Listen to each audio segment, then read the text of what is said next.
اللهم صل وسلم وبارك على سيدنا محمد وعلى آله وصحبه وسلم. ازيكم عاملين ايه؟ يا رب تكونوا بخير. صباح الفل، صباح الهنا، صباح الجمال عليكم. صباحكم نادي بنور الله. يلا النهارده كده هنخوض تجربة ونجرب اللحمة المدعمة. يعني ايه اللحمة المدعمة يا هناء؟ اللحمة ديت بتنباع تبع وزارة الزراعة، تبع الأكشاك اللي بتبقى مفتوحة كده فيها الداعم. صراحة ربنا أنا أول مرة نجربها. أنا كنت رايحة نشتري لحمة من اللي احنا بنشتريها على طول من عند الجزار، فالناس كانت معايا جت احنا بناخد منها وجميل، فحبيت كده نجيب كيلو ونجربه معاكم. اللحمه ديت يا ولاد مش غاليه قوي، فقلت نجيب كيلو منها بس نجرب. انا قلت له كده انا عايزه الموز. الكيلو منها ب 260 جنيه، ولو حد جربها يقول لي برضو عليه، يعني لو حد بيجيب منها يقول لي عليه. اللهم صل على النبي. الكيلو كده زي ما انتم شايفين ومكملين بديت، فصراحه ربنا انا مش هنسوي دي. اللهم صل على النبي. كده زي ما انتم شايفين هي حمراء وحلوه وكل حاجه. هنشوف تسويتها هتاخد معانا وقت قد ايه، هيبقى طعمها جميل ولا هتبقى عامله ايه، ده كله هنشرحه في الفيديو ان شاء الله. اللهم صل على سيدنا محمد. انا كده فضيتها من الكيس، وزي ما قلت لكم قلت له انا عايزه الموز. الموزه ليه هنا بتبقى طريه وبتبقى ناعمه كده في الاكل. اللهم صل على سيدنا محمد وعلى اله وصحبه وسلم. هنبدا كده نجيب القطاعه والسكينه ونقطعها ونشوف هنطبخها ازاي. ما تنسوش كده تدعمونا بلايك وتعليق، ربنا كده يديمكم نعمه في حياتي. واللي اول مره يشوف قناتي يفرحني بالاشتراك وفعل زر الجرس على الكل عشان يوصلكم كل جديد. المدوا كده شويه مع هناء، فين المشاهدات وفين اللايكات وفين التعليقات؟ شدوا حيلكم كده، كملوا هناء باذن الله كده 100,000 متابع. عايزه نشوف الدرع كده يا ولاد. يلا اللهم صل على النبي. كده بدات نقطعها، هي زي ما قلت لكم لحمه حمراء وشكلها حلو يعني مش كبيره، فهنشوف هتاخد تسويه قد ايه. هنشوف طعمها برضو في الاخر، وهنشوف كل حاجه كده في الفيديو علني. اللهم صل على النبي. انا هنقطعها برضو كده قطع صغيره، بحيث برضو نشوف ايه هتستوي في وقت كتير ولا لا. يعني 260 مش غاليه، حلوه، بس الرقعه اللي هياكل طعمها كويس. استوت معانا بسرعه، ما خدتش سوا. انكمشت كده وكشت معانا ولا زي ما هي كده ما كشتش. وديت صراحه مش هنسويها يا ولاد، يعني هي ما فيهاش حاجه ومش عارف، فهنشيل الحته ديت خالص كده مش هنسويها. قطعت اللحمه بتاعتي كده وظبطتها. عندي دهن، طلعت حته دهنه منها ليه، لان اللحمه كلها زي ما انتم شايفين حمراء، فانا عايزه حاجه نشوحها فيها. قلت بدل ما نحط سمنه، طلعت قطعه كده من الدهنه، هي كانت عندي في الفريزر وطلعتها، هي مش جايه مع اللحمه خالص. اللحمه الكيلو زي ما انتم شايفينه معايا كده.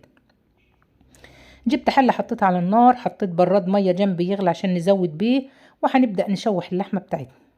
هنبدا باول حاجه الدهن بتاعنا ده، فصصيه كده بايديكي وابداي حطيه في الحله يسلم معاكي كده ويفك، وشوحي بيه اللحمه. على فكره كانت في واحده حبيبتي بتقول كتبت لي برضو في التعليقات، هناء ما بتشوحوش البط ولا بتشوحوا الفراخ. انا بنبقى حاسه كده ان هو ريحته زفره. والله يا جماعه مش بيبقى زفر خالص، يعني صراحه ربنا انا ساعات بنشوح اللحمه وساعات لا، بس البط صراحه ما بنشوحوش ولا الفراخ بنشوحها. انا بنغلي الميه وبنسقطها. فقالت لي لا احنا عندنا بنشوح الحاجه، لما بتشوحيها بتبقى ريحتها زفر. فانتوا زي ما بتشوفوا بننقع الحاجه كويس، بنغسلها بملح وليمون، جنزبيل بودر، ونعمل لها ساعات محلول ناقع لما تبقى الطيره كبيره، فبتبقى حلوه ما بتبقاش وحشه. وباذن الله قلت نجرب برضو ايه تشويحه البط، لكن هي صراحه ربنا ما بيبقاش فيها اي زفاره. انا عملت ايه، انا حتى الدهنه اول ما ساحت معايا نزلت على قطع اللحمه اللي معانا، وزي ما قلت لكم يعني اللحمه ما شاء الله ما شاء الله شكلها حلو. زي ما انتم شايفين معايا كده اللحمه مكبده ولونها احمر، وفي نفس الوقت كده ايه شكلها مش غريب، يعني شكلها مقبول ان هي حلوه. فهنجربها كده ونشوفها وهنقول لكم هتاخد تسويه قد ايه، وفي نفس الوقت هيبقى طعمها ايه. هنبدا كده اول ما تغير لون نشوحها كويس وقلبها كده وخليها تاخد صدمه.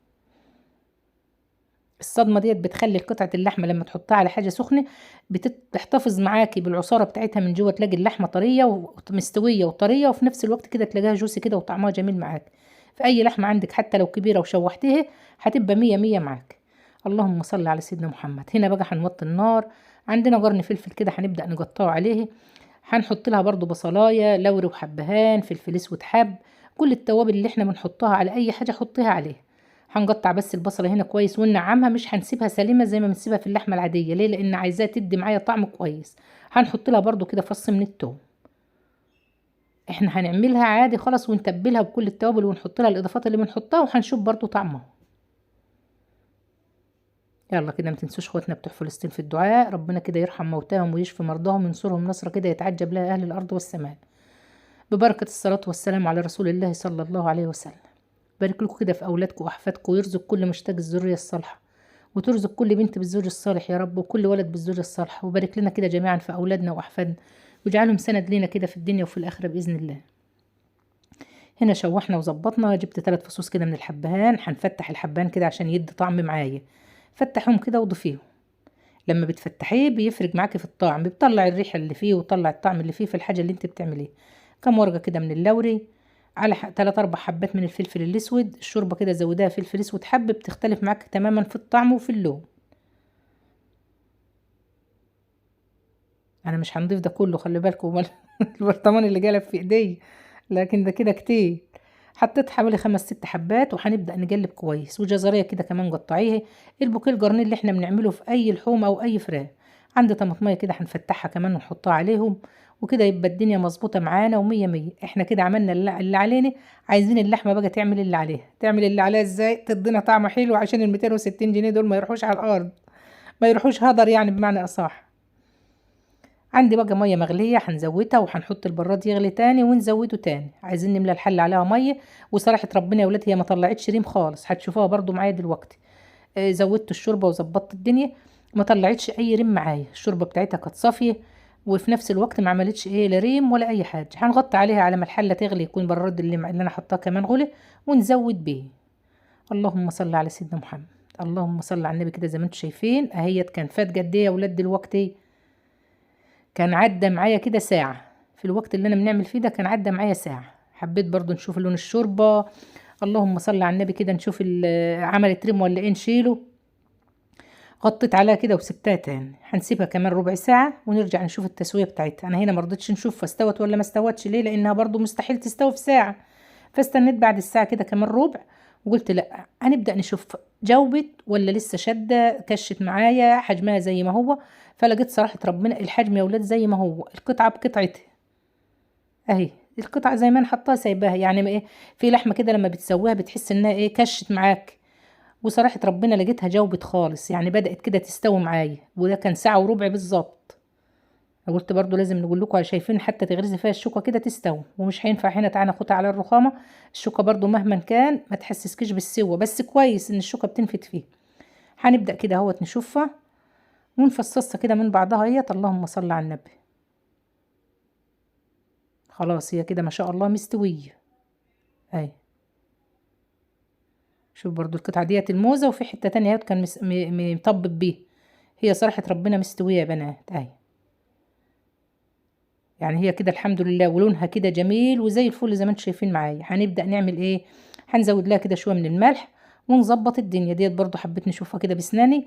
فصراحة ربنا طعمها حلو، طعمها حلو حلو يعني صراحة. وفي نفس الوقت مستوية. فديت تجيبي منها وانت بالك مرتاح، وهي صراحة ربنا مش وحشة. جميلة في الطعم، يعني طعمها حلو جدا جدا. مش هنقولك انها وسط، لا طعمها حلو في اكلها. في نفس الوقت شربتها كده زي ما انتم شايفين معايا. وما خدتش معايا سوا كتير. زودت كده معلقة من الملح عشان تطعم كمان معايا. الملح اللي بطعم الحاجة يا ولاد. عايزة شوربة كتير، اغلي كمان شوية مية وضيفوهم عليه. هتستكفي على الطبقين اللي معانا دول كده مية مية. سبتها كمان بعد ما ضفت الملح حوالي نص ساعة، وما يجيش نص ساعة كمان، واستوت وكانت بقت مية مية. وهتشوفوها برضو معايا في الآخر. يعني تلمسها بإيديك كده ايه، تبقى خلاص مية مية. هنعمل جنبها ايه؟ هنعمل الاكله المهدور حقها اللي اكتر ولادنا مش بيحبوه. بس صراحه ربنا انا نفسي رميانه عليها. وهي الفاصوليا الخضراء. القيمه الغذائيه بتاعتها عاليه. في نفس الوقت تنفع معاكي في الدايت لو هتاكلي منها كتير ما تعملش معاكي اي حاجه. هنبدا كده نعملها ونجرنها، وهنعمل طبقين صغيرين على قدي انا والاطفال. انا عايزه نضر الاطفال على اكل كل حاجه، ما يكبروش كده زي الكبار اللي معانا يقول لك لا فاصوليا خضراء لا، باميه لا. اكترهم برضو مش بياكلوا الملوخيه. فاحنا عايزين نعود اطفالنا على على الحاجه اللي هي اللي فيها الغذاء. الفاصوليا دي حديد. اللهم صل على النبي كده، وحلوه ومش مضره. سواء الفاصوليا البيضاء او الفاصوليا الخضراء. طب تعرفي منين ان الفاصوليا الخضراء ديت اللي هي بتاعت الطبيخ؟ لما تلاقي الجرن بتاعها مش مبطط. الجرن المبطط دي يا ولاد مش بتنطبخ. تحس تلاقي الجرن لافف كده، وزي ما انت شايفه معايا كده طري وجميل. اما اللي بتلاقي جرنها مبطط مبطط ازاي، تحس كده ان هو ايه، مش مدور زي ما انت شايفه معايا. ديت بيبقى مبطط كده الجرن. فانا عملت الشويه الصغيرين دول. المبططه ديت ما تشتريهاش، لان ديت اللي بتطلع الحبايه اللي احنا بنعملها ناشفه. اللهم صل على سيدنا محمد وعلى اله وصحبه وسلم. هنعمل ايه هنا؟ حطيت كده معلقه من السمنه. هنجيب بصلايه صغيره نخرطها، ونعمل شويه فاصوليا كده زي ما قلت لكم حبه بصال. ليه؟ يعني على قد اللي هياكل. انا مش بنحب نعمل حاجه ونرميها. وانت عودوا نفسكم على كده. احنا عايزين نعمل الاكل يوم بيوم، الحاجة غالية في نفس الوقت توفري وتدبري. بدل ما تعملي كيلو ونص رز اعملي كيلو الا ربع رز، اعملي نص كيلو رز يخلص تاني يوم اعمليه، مش هياخد مننا وقت. يعني وقفتك في المطبخ كلها على ما تعملي رز وتعملي خضار وتعملي لحمة لو هتعملي كلها، مش لو حسبتها كلها بطبيخك بغسيل مواعينك مش هتكمل معاك ساعتين اتنين. فدايما خليكي مدبرة وخليكي موفرة في كل شيء بتعمليه ببيتك. اعرفي ان الحاجة اللي هتسيبها النهاردة بإذن الله بإذن الله ربنا يديك العمر هتحتاجيها بكرة. اما بهدلتي ورميتي لا ده اكل الطيور، لا ده لا، اوعي اوعي اوعي، حرصي دايما من كل حاجة. خلي الحاجة دايما في قانونها. جيتي تزودي سمنة على رز، على اللهم صل على النبي، على طبيخ زي اللي احنا هنعمله ده او خضار، ما تكتريش. إيه كان في مثل زمان بيقولوا لنا ايه، يا مستكتر اللي يام اكتر. يعني ايه يعني انت مستكتره الحاجه عندك، لا اللي يام اكتر منها. اعملي على قد، واللي يعيش بيعمل. يعني ما تقوليش بقى انا مش هنسيب الحاجه، يا عالم هنعيش ولا مش هنعيش، الاعمار دي بتاعت ربنا، هو سبحانه وتعالى اللي في ايديه عمرنا. إيه اللي هتسيبيه ما تقلقيش، غيرك غيرك هيستعمله.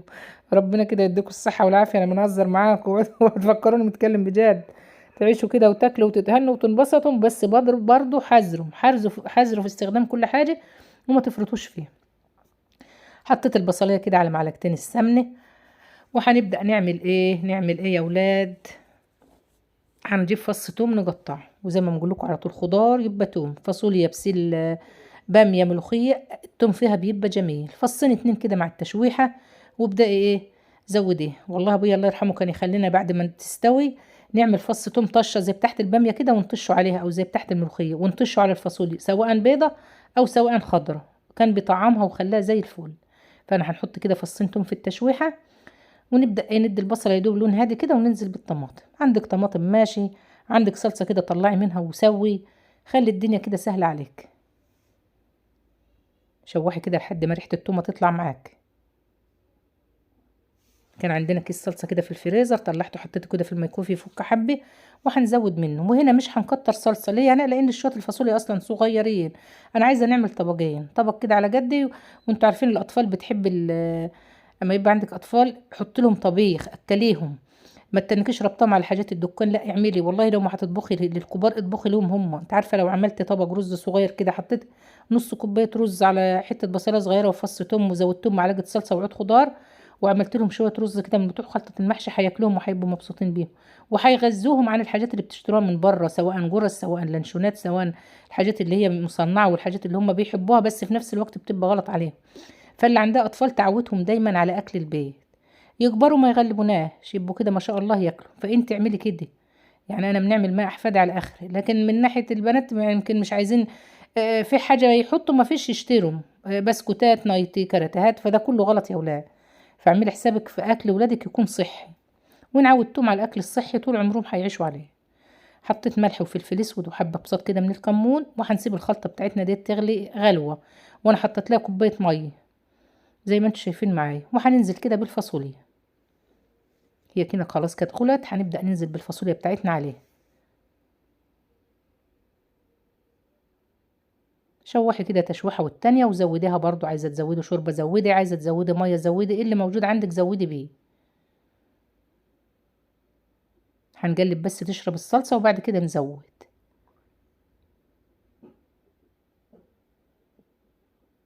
غطي عليها، وهنا هنهدي عليها النار خالص. ليه هنا؟ عشان تتشوح براحتها، تتشوح كده وتاخد راحتها معاك. الخضار سواء بطاطس سواء اي حاجه عاملاها، فاصوليا بيضه فاصوليا خضراء، سيبها تتشوح الاول في الصلصه. اللهم صل على النبي، كده بقت زي الفل معايا. هنبدا ننزل عليها كده بكوبايه او كوبايتين من الميه، وهدي النار عليها بقى خالص، وسيبها تستوي مع نفسها. هتستوي وهتبقى مية مية معاك. لونها زي ما انتم شايفين جميله وزي الفل، وطعمها برضو زي الفل. عايزه تضيفي بقى حبه ملح هتضيفيها، عايزه ملح حطي لها كده، الملح اللي انت حطيتيه في الاول مظبوط يبقى مية مية معاك. وعودي نفسك برضو في الملح، ما تكتريش ولا تقللي، خلي الحاجه كده في في العيد بتاعها. الملح كتير غلط، وقله الملح برضو مش بتطعم الحاجه معاك. اللهم صل على النبي. غطينا كده الحله وسبناها، مش هتاخد معاك تسويه، لان الفاصوليا الخضراء دي ما بتاخدش سوا كتير. هنا كانت خلاص بدات تستوي معايا. هنقلبها كمان تقليبه، وهندوق بقى الملح بتاعها. دوقي كده وشوفيه، ونشوف هي برضو كده استوت ولا ما استوتش. نوريكم بس اللون بتاعها.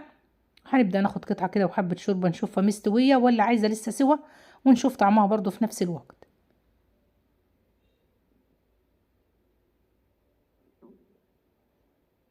حبة ملح صغيرين كده زي ما انتوا شايفين معايا، ونقلبها بقى. هي غلوة واحدة وهنطفي عليها النار، هتبقى هنا استوت وبقت مية مية معايا